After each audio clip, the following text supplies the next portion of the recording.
Hi, this is Professor Stugard, and in this video we are going to discuss bias and variance.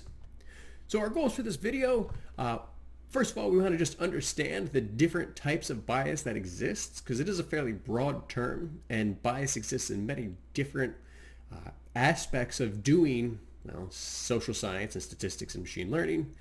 And then we're also going to talk about variance and talk about how bias and variance together really affect the error in our machine learning algorithms.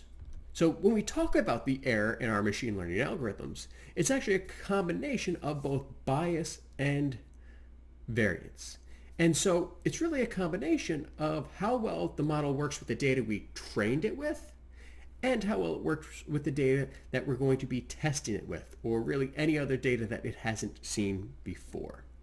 So bias, like I said, is a very general term, and it just means that we have a disproportionate weight in favor or against one idea or thing, basically when we're not being fair. And so again, this shows up in lots of different contexts.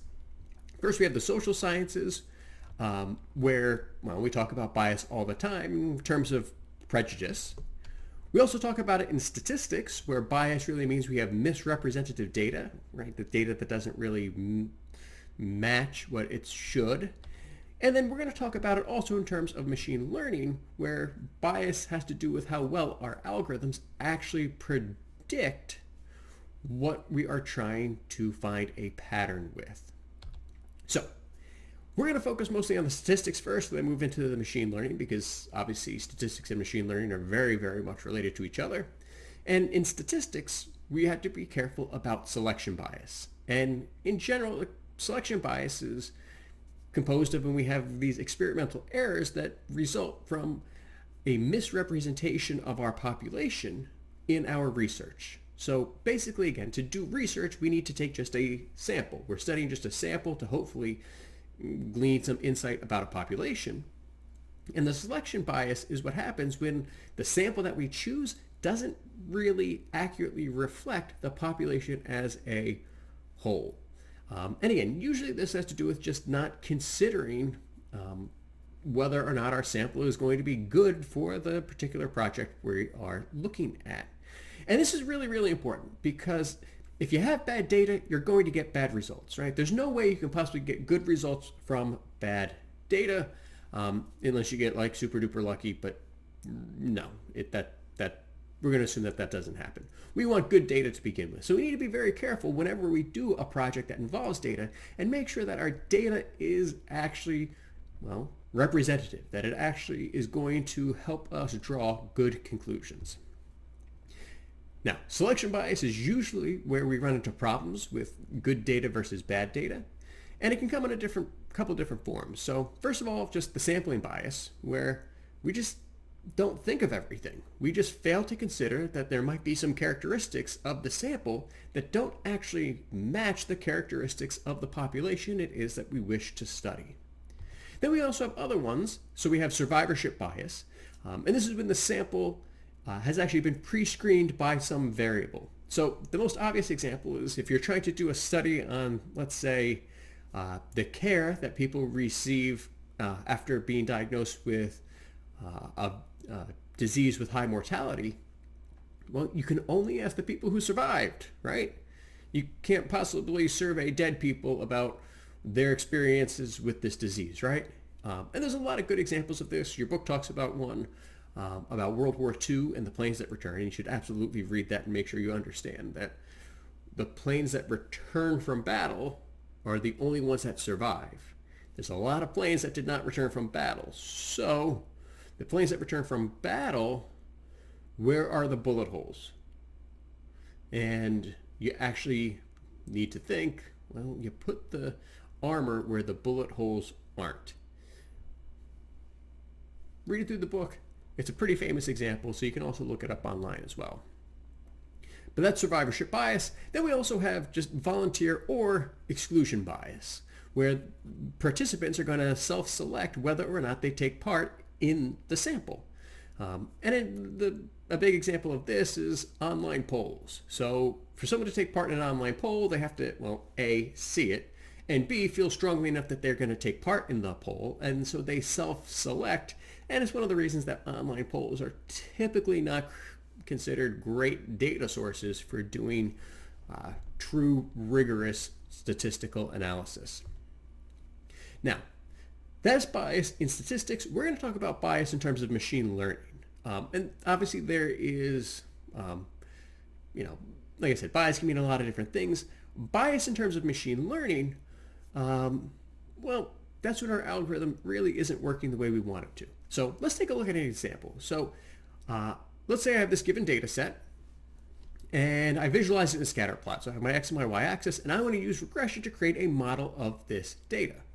Now, the first thing to remember whenever we try to create a model is that I need to set aside some of the data for testing purposes afterwards to test whether or not my algorithm worked. So in this example, I'm going to preserve 25% of the data. So I remove 25% of those points, and now I want to come up with some sort of model to hopefully, describe this pattern. Now, hopefully we can see that there clearly is a pattern to this data. Quite clearly that these dots are all kind of in a particular curve. But let's use linear regression, because that's, again, a very simple one, and usually the first place to start. So I found my line, my linear regression line, using the least squares method. And so what the least squares method does is it reduces the error between the predicted value and the actual value for each of my data points, right? So the least squares method, we find the distance between the prediction and the actual observation, we square that, we sum it all up, and the least squares method minimizes that error across the entire data set. So that line is actually the best line that accurately that line is the most accurate line that we can make that describes that particular data set. But well, did it really do a good job? Well, not really. So again, that distance between the predicted and the actual is called our residue, or the residual. And we can see that we have quite a bit of error there. The line is pretty far off from some of those points. That means that this model has a high bias. It failed to accurately predict my training data. So this model has high bias. It's pretty far off in a lot of those particular cases. Now, however, when I bring my testing data back in, my testing data, which is now the points with the red lines, well, that's pretty similar. The error is pretty similar in my testing data to my training data, right? The error is about the same. Those residuals are about the same. My residues are about the same. So because my model fails to predict the same for my training data and my testing data, we say that this model has low variance. There's a low variance between the testing and the training data. They're both equally as bad. Now, this also works if they were equally as good. If they both work well to predict the data, that's also low variance. Variance is that difference between the testing and the training data and how well our model works to predict both of them. So, variance, the difference between how well our model worked on that training data compared to how well it worked on our testing data. If it has low variance, it performs about the same. That doesn't mean the model is good at predicting. It just means that it predicts the same between the testing and the training. But if it has high variance, that means it worked well on your training data. We trained that model really well, but it didn't work when we tested it later. And usually the case is that when we have high variance, our model has been overfit to that training data. It means that the model picked up noise and interpreted it as a signal. It interpreted it as a pattern when it really was not a pattern that actually existed in that data. So again, typically high variance is when we have low bias. It works really well when we train it, but it works very poorly when we use a data set that the model has not seen before. So when we create our models, obviously the ultimate goal is to have low bias and low variance. So low bias, meaning that, again, it worked really well, we trained it really well, and when we take that trained model and apply it to new data, it still works equally as well. That's the sweet spot, low bias and low variance. But a lot of times that's not necessarily going to work out perfectly. We need to try to balance the two. And so we have simple models, like the linear regression model that we just talked about, where we had high bias, but it had low variance. So we know that the error between the error that we see when we train our model is going to be very similar to the error when we run our model on other data that it hasn't seen yet. So at least we can kind of predict what's going on. When we make our models more and more complex, we can lower the bias, meaning that we can train our data perfectly, or train our algorithm to the training data perfectly, but it's not going to work so well when we take our testing data into consideration. So let's take a look at that example now. So going back, this is a new data set. The blue dots are my training data. And so again, I trained this model with a linear regression line. And clearly we can see there's still some error there, right? We still have some residuals. So we still have fairly high bias. But again, when I take my testing data, so now my testing data are the red dots, it's about the same error. So we have that low variance. So again, this is like that first example. Now, let's go back. Again, we just have our training data here, just the blue dots. And if I train my model to perfectly go through each one of those dots, well, my bias is very low, but we look at the testing data here. Are my test points on that line? Well, not really. We still have that residue, those residuals. My testing data is still just as inaccurate. So this model, even though it has very, very low bias, in fact, like zero bias because it passes through each of those training points perfectly, there's still high variance because it did not predict my test data very well. So what do we do? Well, our goal here is, again, that balance between simple and complex and trying to match those patterns. So we take our training data, because remember, we can only use our testing data just the one time at the end. We can only use our testing data one time to validate how well our algorithm worked.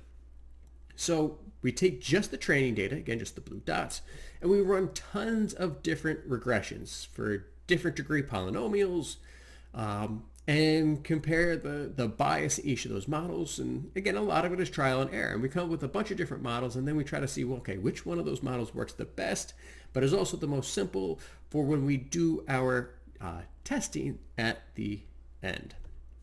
So to kind of recap, when a model is too simple, it ignores some useful information, and your error is typically composed mostly from bias. However, when we make our model too complex, it memorizes these non-general patterns, and the error is going to be composed from variance. Basically, it becomes overfit. So our ideal model is going to balance those two and hopefully minimize those two and hit that sweet spot between simple and complex. And when we do that, that balance yields our minimum error. And really, that's the goal. We want our model to have as little error as possible. And remember that error is composed of the bias and the variance. So to wrap it up, can you answer these two questions? First of all, what does bias measure? And again, in general and particularly in machine learning. And then what does variance measure as well? All right. Well, hope we learned some things today. And as always, take care of yourselves.